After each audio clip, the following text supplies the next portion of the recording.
Hello అందరికీ, ఎలా ఉన్నారు? సమ్మర్లో అయితే మంచిగా కర్బూజాలు అలాగే వాటర్ మిలన్స్ మంచి హైడ్రేషన్ అయితే ఇస్తుంది కదా మన బాడీకి. నాకు మా పెద్ద పాపకైతే ఇవి పీసెస్గా కట్ చేసుకొని తినడమే ఇష్టము.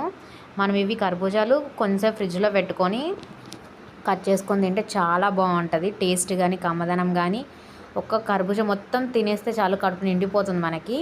నాకు అంత ఇష్టం కర్బూజా. ఇంకా మా చిన్న పాప కోసం అయితే కట్ చేస్తున్నాను అనమాట ఇవి. ఎందుకంటే దానికి స్మూతీగా చేసి పెడదామని చెప్పి. తనైతే పీసెస్గా తినదు. తను తినే ఒకే ఒక ఫ్రూట్ వాటర్ మిలన్ అనమాట.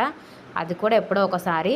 సో ఈ సమ్మర్కి డీహైడ్రేషన్ అయిపోతారు కాబట్టి ఇంకా ఈవినింగ్ 4 o'clockకి స్నాక్గా పెట్టడానికైతే కర్బూజా అయితే కట్ చేస్తున్నాను. సో ఇలా కర్బూజా చిన్న చిన్న పీసెస్గా కట్ చేసి స్మూతీ చేసుకున్నాను అనమాట.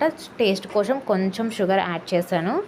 తర్వాత నేను ఆల్రెడీ సబ్జా గింజలు నానబెట్టుకున్నాను అనమాట. ఈ స్మూతీ అయితే కంప్లీట్ అయిన తర్వాత అయితే సబ్జా గింజలు కూడా యాడ్ చేసుకొని మా పాపకైతే తినిపిస్తున్నాను ఈవినింగ్ 4 o'clockకి.